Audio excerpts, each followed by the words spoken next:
talk men's pelvic health.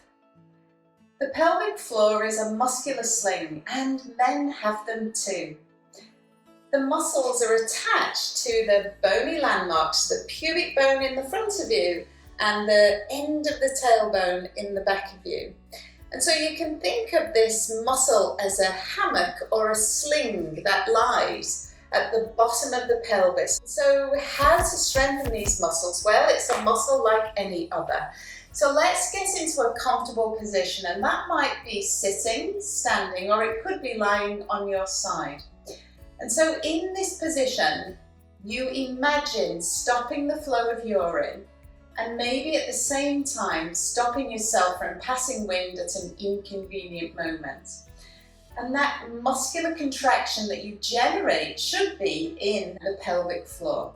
So this sense of lifting and squeezing is what you are looking for, but at the same time, you shouldn't be squeezing the bottom muscles, holding your breath, or really tightening the tummy muscles. I'm going to show you this exercise that is in Pilates, but it's also in yoga, and it's called the bridge in yoga. Come to lie on the back, have the feet hip distance apart, and just relax for a moment in this position. And so breathing is part of this, and as much as possible, I would like you to coordinate the breath as you make those muscular contractions. So breathe in through the nostrils, and as you exhale, that sense of closing off and preventing the passage of urine and also wind from the back passage, so that you are squeezing and engaging those muscles of the pelvic floor, but without squeezing your bottom muscles, holding the tummy muscles in, or holding your breath. And so we could incorporate that into a movement as you lift the body up and away from the ground.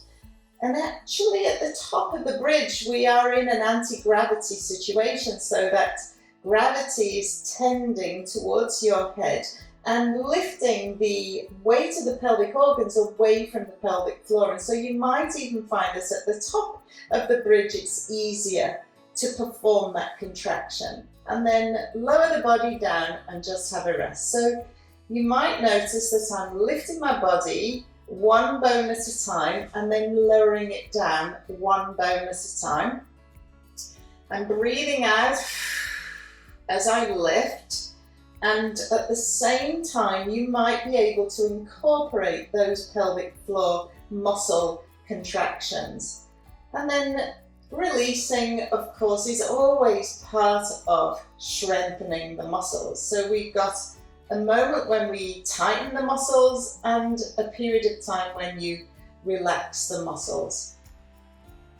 And so you might hold those muscles tight for a longer period of time to increase the endurance of those muscles. Somewhere in the region of 10-second holds is what we are aiming towards, but you might not always be able to start at 10.